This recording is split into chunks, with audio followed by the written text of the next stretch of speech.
gugatan, baru kami akan memberikan tanggapan. Enggak. Belum baca sudah nuduh. Kenapa nggak dari Solo? Kenapa nggak dulu waktu gubernur? Kenapa nggak waktu pilpres pertama? Belum baca sudah nuduh. Wah, ini ngeprank. Belum baca sudah nuduh. Wah, ini kebohongan. Ini kebencian. Akan gugat balik. Baca gugatan aja belum. Kalau setelah baca gugatan, baru nanti. Silakan. Kita siap jawaban. Kita nanti siapkan replik. Ada duplik. Kita siap. Bukti-bukti siap. Sederhana. Oh, kita udah makanan kita hari-hari itu bersidang. Dan tidak perlu kemudian mengedarkan narasi mengancam gitu ke rakyat. Rekan sejawat saya Riki Fatama saya juga itu sudah mengingatkan dengan tulisan artikelnya, nggak usah lah istana ngancam-ngancam. Oh, ini gugatan biasa. Oh ya, sekedar mengingatkan, sidang perdana tadi ada yang nanya ya. Sidang perdananya saya sudah dapat panggilan sidang dari Pengadilan Negeri Jakarta Pusat. Sidang perdana pada hari Selasa tanggal 18 Oktober tahun 2022, jamnya jam 9.40. Nah, silakan ya yang dekat dengan Pengadilan Negeri Jakarta Pusat di Jalan Bungur ya, Jakarta Pusat, silahkan datang, ikut hadir, memberikan dukungan, support. Karena masalah yang kita gugat ini masalah besar, masalah yang berkaitan dengan masa depan bangsa Indonesia, bukan sekedar masalah yang berkaitan dengan pribadi presiden. Ini berkaitan dengan masalah bangsa Indonesia. Jadi begitu saja ya, 18 Oktober sidang perdana. Saya harapkan segenap rakyat Indonesia memberikan dukungan kepada kami, doa restunya agar masalah ini segera clear dan mendapatkan keputusan yang seadil-adilnya. Itu saja yang bisa saya sampaikan, kurang lebihnya saya maaf. Billahi fi sabil haq fastabiqul khairat wallahu muwaffiq ila aqwamit thoriq. Wassalamualaikum warahmatullahi wabarakatuh.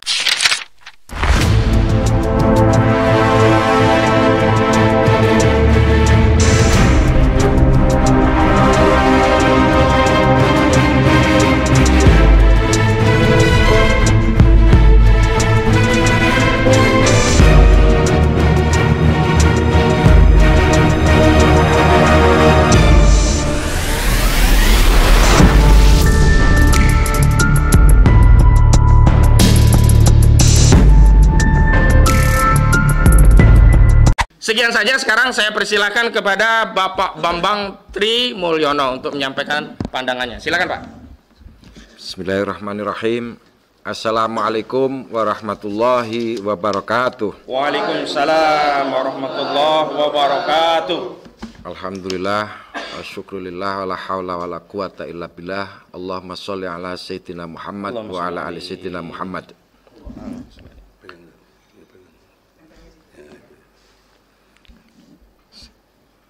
Saudara-saudara sekalian sebangsa dan setanah air, saya Bambang Trimulyono, penulis buku Jokowi Undercover 1 dan Jokowi Undercover 2, yang beberapa waktu terakhir menyampaikan isi buku saya yang kedua ini secara terbuka kepada masyarakat melalui media-media yang ada.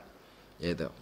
Maksud saya adalah bahwa sebenarnya kita dalam keadaan yang ini bahasa saya, bahasa analogi saya, kita sedang berada di dalam tepi jurang kehancuran sebagai bangsa dan negara. Baru di tepi. Ya mungkin sudah jatuh, tapi pokoknya ini to be or not to be yang harus kita lakukan dalam mencegah keberlanjutan keadaan keadaan yang sangat membahayakan ini. Karena ibarat kapal, kita ini dipimpin oleh nakoda yang tidak punya ijazah pelayaran. Masya Allah. Jadi kita tidak tahu apakah menabrak karang, apakah akan keliru arah, akan mendarat di pulau setan dan sebagainya, kita tidak tahu.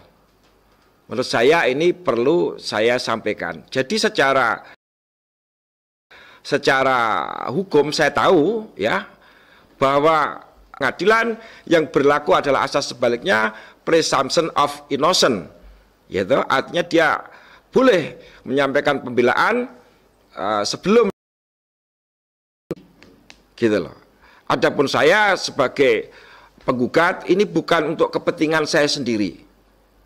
Ini adalah kepentingan seluruh bangsa ini. Coba kalau kita berpikir agak tenang gitu ya. Kalau bisa kita buktikan di pengadilan bahwa ijazah Pak Jokowi SMA itu palsu, maka otomatis dia tidak sah menjabat sebagai presiden sejak 2014. Meskipun yang kita ajukan ini bukti-buktinya berkait dengan yang 2019 untuk menyederhanakan gugatan saya kira. Tetapi kan ijazah SMA yang ditumpuk sama aja. Yang palsunya sejak 2014. Artinya sejak 2014 kita tidak mempunyai negara. Nah, coba kita berpikir tenang sedikit. Jangan pikir pro kontra, jangan a priori terhadap apa yang saya lakukan. Yaitu. Berarti utang-utang yang ditandatangani pemerintah ini kepada pihak-pihak lain selama di dalam masa kepresidenan Pak Jokowi tidak sah. Secara hukum, batal demi hukum. Itu artinya kalau kita bisa buktikan itu, kita bisa membebaskan anak cucu kita dari beban hutang itu. Ya kan? Saya juga mempunyai pandangan yang jelas terhadap masalah utang ini. Utang yang harus dibayar oleh anak cucu itu secara paradigmatik sudah salah. Masa kita yang tanda tangan yang nanggung anak cucu? Gitu loh. Secara paradigma waktu. Sekarang paradigma ruang. Orang yang berada di pojok desa yang jauh dari jalan tol itu nggak tahu urusannya apa-apa dengan jalan tol, tidak pernah mengambil keuntungan apapun dari keberadaan jalan tol. Tiba-tiba dia dan anak cucunya menanggung utang untuk yang dipakai untuk membangun jalan tol itu. Benar saja sudah salah secara paradigma, apalagi ini ditandatangani oleh orang yang tidak sah untuk menandatangani itu. Jadi sebenarnya ini masalah-masalah yang kita pentingkan. Nah, jadi kalau gugatan ini berhasil, ya kita bisa membuktikan ijazah Pak Jokowi ini palsu, maka yang bahagia adalah seluruh rakyat Indonesia tanpa pandang bulu. Jadi saya heran kalau ada pihak yang menghalangi usaha pembuktian hukum untuk membuktikan ijazahnya Pak Jokowi palsu. Gitu loh. Gitu. Jadi tidak ada ruginya kita membuktikan. Kalau memang Pak Jokowi punya ijazah beneran, nggak sulit beliau membantahnya. Gitu. Sangat mudah, apalagi dia presiden, tinggal panggil saksi-saksi yang saya sebutkan di buku saya. Apa susahnya menjawab itu? Gitu loh. Dan sebagai rakyat, ya, saya kira itu penting sekali. Jadi ini tidak ada niat apapun selain demi kebaikan, kemaslahatan seluruh bangsa dan negara. Apapun motivasi saya, tidak ada yang lebih rendah daripada niat utama itu.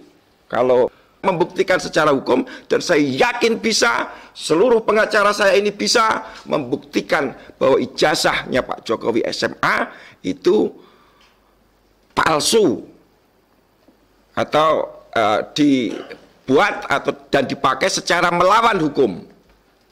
Nah, itu intinya. Adapun pertanyaan kedua, ini tidak menyangkut hukum, tapi orang ini kan heran, Bambang Tri itu seberapa dekat dengan Jokowi, kok bisa tahu semuanya, ibaratnya celana dalamnya Pak Jokowi warnanya apa kok sampai bisa tahu, kan gitu kan. Ini apa tamsilnya gitu. Nah, ini saya jelaskan secara pribadi, saya tidak kenal dengan beliau ya. Jadi usia juga jauh dari beliau 61, saya 51. Secara geografis juga jauh, beliau Blora, saya Blora, beliau Solo, ya loh. Tetapi saya ini orang Blora, dan bapaknya Pak Jokowi, Pak Heru Purnomo, itu sering datang ke Blora, ya loh. Sehingga saya banyak mendapat cerita-cerita tentang bapaknya Pak Jokowi itu termasuk kemudian Pak Jokowi sendiri itu ke Blora. Jadi kebetulan ada persinggungan sejarah gitu Pak. Itu yang membuat saya tahu dan kemudian menelisik dalam lagi gimana sih Pak Jokowi ini kok abal-abal semua informasinya gitu loh.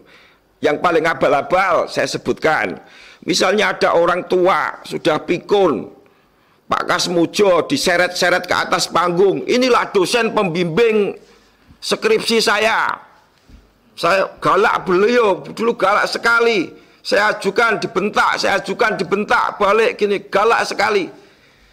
Dan semua berita yang mengcover acara itu, inilah dosen pembimbing skripsi Jokowi, karena memang kesannya Pak Jokowi itu dosen pembimbing skripsi kan, mengkoreksi skripsinya Pak Jokowi.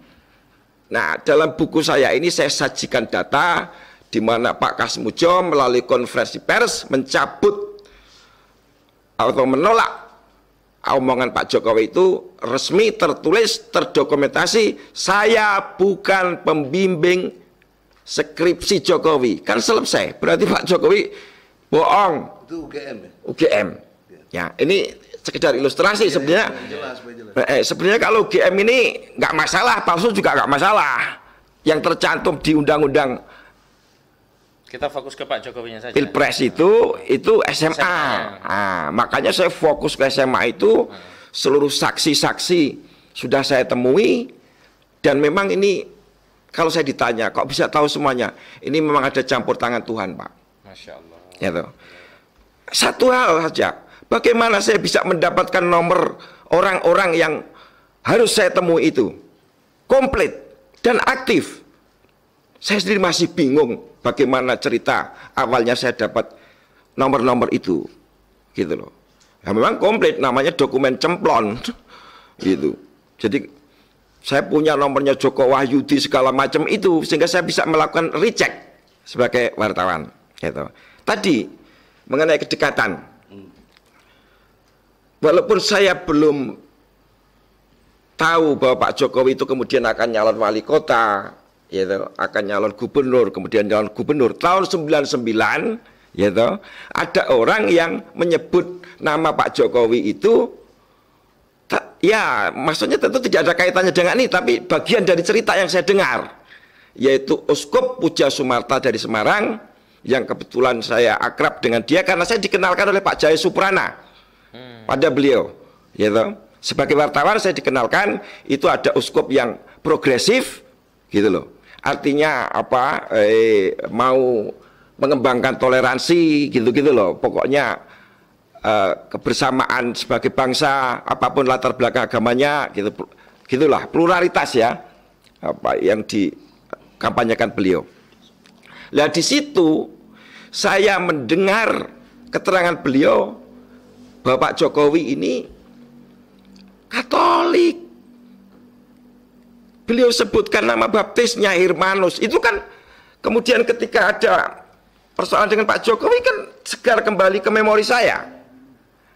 Nah, kemudian saya cek ulang tahun 2015 kepada beliau, beliau menyanggupi dan menegaskan lagi, ya benar yang kamu ingat itu betul. Saya kan takut lupa gitu, itu ada gap 99 sampai 2015. Ternyata itu dikonfirmasi beliau.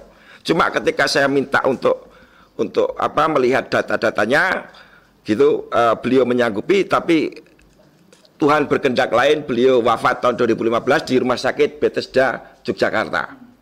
Ya, ini kedekatan. Kedua, masalah betapa seringnya kunjungan orang tua Pak Jokowi dan Pak Jokowi sendiri ke Blora. Hah? Karena kemudian saya banyak dengar cerita toh, karena saya orang Blora toh.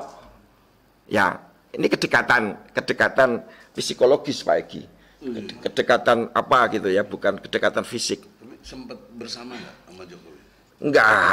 Enggak sempat bersama. Saya pernah melihat Pak Jokowi itu waktu beliau mau dicalonkan sebagai gubernur Jawa Tengah di Panti Marhen Semarang. Tapi kan bareng-bareng, saya kenal beliau nggak kenal saya gitu loh Pak. Gitu. Kemudian waktu pencalonan gubernur Jakarta juga saya pernah ikut-ikutan waktu. Artinya nggak ada motif dendam kan sebenarnya kan? Nggak ada, gitu loh, gitu. Terus kalau dendam itu kan motivasinya jelek, menghukum Pak Jokowi. Hah? Enggak, saya malah justru sarankan Kita bangsa Indonesia harus berjiwa besar memaafkan Pak Jokowi apabila beliau berani mempertanggungjawabkan perbuatannya sendiri. Orang normal itu harus berani mempertanggungjawabkan semua perbuatannya di depan hukum tentu saja, ya, gitu. Yang penting adalah tadi maksud yang lebih besar tadi. Kalau ini kita berhasil, yang bahagia adalah seluruh rakyat Indonesia karena terbebas dari beban utang luar negeri yang nggak jelas urusannya itu. Masa ada tetangga lewat tanda tangan terus kita suruh bayar utangnya, ya kan? Dan tidak cuma itu, anak cucu kita bahkan yang belum lahir 2-3 generasi, ya, itu juga ikut terbebas. Kan bahwa ijazahnya Pak Jokowi SMA ini palsu, berarti semua keputusan dia tidak sah, termasuk ketika utang-utang itu dibuat, gitu. Apa yang jelek dari motivasi semacam ini? Kenapa Anda bully saya? Gitu. Ya kan? Semua data saya clear, ada dokumen otentiknya, bisa diverifikasi ulang, kita lihat bersama-sama. Jadi tidak fair kalau Anda semua mengatakan saya motivasinya kurang dan sebagainya. Tadi saya teruskan mengapa saya dekat dengan Pak Jokowi secara kejiwaan, karena Pak Jokowi itu sejak orang tuanya sering datang ke Blora. Satu, sebagai pengusaha kayu jati, Blora itu pusatnya Jati, ya toh. Kedua, mohon maaf karena Blora itu juga basis PKI, ya kan? Dukun PKI yang paling terkenal itu dari Blora. Satu namanya Mbah Suronginggil, kedua namanya Mbah Trosami. Dua-duanya pernah didatangi oleh Pak Heru Purnomo, ayahnya Jokowi, gitu loh, ya kan? Yang menarik dengan kaitan ijazah, tahun 99 Pak Jokowi ini mendatangi dukun yang kedua, Pak Mbah Trosami itu, dan mengatakan minta restu atau doa mau nyalon lurah, ya, mau nyalon lurah. Jadi beliau cita-citanya sebenarnya nyalon lurah, Pak, meneruskan mbahnya yang di Karanganyar itu. Nah, Mbah Trosami ini orangnya jeli. Kenapa nyalon lurah? Kenapa tidak yang lebih tinggi? Jawabnya adalah karena saya tidak lulus SMA. Dari mana keterangan ini saya dapat? Dari anaknya Mbah Trosami. Namanya Sumari, sekarang masih hidup di Blora. Ya kan? Hal-hal begitu. Tapi itu tidak cukup. Saya harus mencari dokumen-dokumen tertulis. Itu semua saya lakukan selama 2,5 tahun dan komplit. Gitu. Nah, tidak hanya itu. Kalau kita lihat nomor seri ijazah, nomor induk ijazah yang ditumpuk Pak Jokowi di KPU itu, ya kan? Itu ada rumusnya. Di situ bisa dilihat kebohongan Pak Jokowi. Dari nomor-nomor itu. Lah siapa yang bikin nomor-nomor itu? Kan saya nggak ngerekayasa. Gitu. Nah, bisa Anda baca keterangannya di buku saya. Bagaimana saya bisa memfitnah? Yang bicara adalah kepalsuan ijazah itu sendiri. Gitu. Secara prima facie, di atas permukaan, seperti Anda melihat seorang cewek, oh cewek itu cantik atau enggak, langsung ketahuan. Lihatlah ijazah Pak Jokowi itu, fotokopinya itu, foto ijazahnya foto editan. Ya, catat ini. Foto ijazah SMA Pak Jokowi itu, foto ijazahnya foto editan. Ya, saya sudah buktikan, temukan dari foto mana yang diedit. Ya kan? Nah, pertanyaannya, apakah ada ijazah bener yang terbit di tahun 80, fotonya editan? Karena waktu itu belum ditemukan teknologi editing foto. Ya kan? Itu aja tentu sudah jelas dan terbuka semuanya. Pokoknya begini dah, kita buktikan aja itu di pengadilan. Yaitu saya akan buka semuanya. Silahkan Pak Jokowi menghadirkan bukti dia.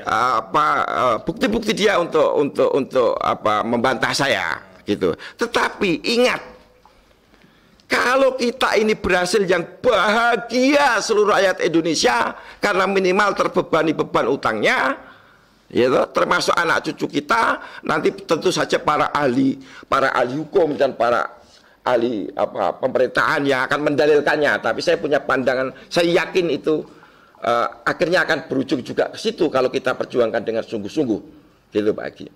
Ya. Dan saya minta begini. Kalau kita melihat sejarah, negara Israel itu didirikan dengan melawan hukum internasional secara total, karena merampas tanahnya orang Palestina, gitu loh, macam-macam gitu. Tapi kenapa bisa berdiri? Kenapa bisa berhasil? Bagaimanapun loh, ini harus menjadi motivasi kita. Apalagi kita yang benar, kita mau membebaskan anak cucu kita dari beban hutang kok kita nggak sungguh-sungguh. Gitu. Ada dasar hukumnya, yaitu pembuktian ijazah Pak Jokowi palsu di pengadilan tentu saja, ya kan? Saya tadinya nggak tahu, kemudian kenapa saya menyerahkan ini semua kepada Pak Egy CS, karena beliau mengatakan kepada saya, Anda bisa menggugat pengadilan, gitu loh, karena perbuatannya itu melawan hukum, ya, makanya Anda bisa, itu. Ya tentu saya serahkan kepada ahlinya, saya percaya kepada beliau semua, dan saya yakin semua yang bersama saya ini tidak punya niat sedikit pun yang jelek kepada semua pihak, termasuk Pak Jokowi. Gitu loh. Justru mereka yang memberi masukan-masukan keliru kepada Pak Jokowi. Saya address ini KSP. Anda itu kalau memberi masukan yang benar, Pak, posisi hukum Anda lemah. Jangan malah bikin kita katanya provokasi apanya? Wong kita diterima gugatannya di pengadilan, fasilitas itu disediakan kok. Jangan memperkeruh suasana ini. Marilah kita selesaikan dengan sejernih-jernihnya supaya semua tidak menjadi perpecahan di antara sesama anak bangsa. Gitu. Selanjutnya saya siap untuk melakukan semua prosedur di pengadilan. Akan saya uraikan semua data yang saya miliki di sana, dan saya minta dukungan kepada seluruh bangsa Indonesia, gitu. Baik yang punya pendapat pro dan kontra terhadap Bambang Tri, tapi masalah pembuktian ini Anda semua harus mendukung, gitu. Baik hasilnya nanti terbukti ijazah Pak Jokowi benar atau palsu, pokoknya didukung dulu proses pengadilannya. Karena ini akan membawa keuntungan yang besar sekali bagi seluruh bangsa ini, dan Pak Jokowi bisa punya peran penting dalam memberi jawaban terhadap semua ini, gitu loh. Sekian penjelasan saya. Untuk selanjutnya supaya bisa dimintakan keterangan kepada kuasa hukum saya, dan begini, ini sementara ya, artinya kami bersikap terbuka, siapapun para praktisi hukum yang kepengen bergabung, kita pintunya terbuka. Ini Pak ini ya, jadi nanti kita betul-betul supaya ini menjadi perjuangan bersama, perjuangan hukum seluruh rakyat, gitu loh. Dan lagi pula saya minta media beri perhatian, gitu loh. Apapun kepentingan Anda harus beri perhatian. Ini masalah penting. Masalah yang menyangkut nasib dan masa depan anak cucu kita, gitu. Kalau bangsa kita ini yang sudah 50 tahun ke atas ini, paling 10 tahun, 15 tahun lalu sudah mati, gitu. Jadi kita tidak bertindak atau tidak berbuat hanya untuk kepentingan kita, tapi untuk anak cucu kita, masa depan bangsa ini apakah bisa pulih menjadi bangsa yang besar, yang kuat, yang tidak punya hutang luar negeri, yang membangun di atas kekuatan kaki sendiri, dan sebagainya dan sebagainya. Sekian keterangan saya. Mudah-mudahan Allah Subhanahu Wa Taala menolong kita, dan membebaskan seluruh rakyat dari prasangka buruk terhadap niat daripada menggugat ijazah palsu Pak Jokowi ini di pengadilan. Sekian, Mohon maaf bila ada kata-kata yang salah. Wallahul muwaffiq ila aqwamit thoriq. Wassalamualaikum warahmatullahi wabarakatuh. Waalaikumsalam.